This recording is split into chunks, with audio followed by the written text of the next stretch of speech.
করা বিষয় হচ্ছে আমরা আজও জানি না আমাদের আল্লামার মৃত্যু কি স্বাভাবিক হয়েছে নাকি এটা পরিকল্পিত মেডিকেল কিলিং ছিল।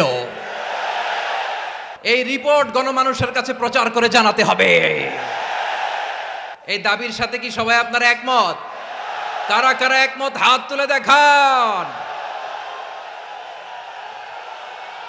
হযরতুল আল্লাম শহীদ মরহুম আল্লামা দেলওয়ার হোসেন সাঈদী রাহিমাহুল্লাহ, ওনার স্মৃতি বিজড়িত আজকের এই ঐতিহাসিক প্যারেড ময়দানের তাফসিরুল কোরআনের প্রোগ্রামে সব আছে। স্টেজ আছে, শ্রোতা আছে, প্যান্ডেল আছে, মিডিয়া কাভারেজ আছে, কিন্তু আমাদের কলিজার টুকটাটা আমাদের মাঝে নাই।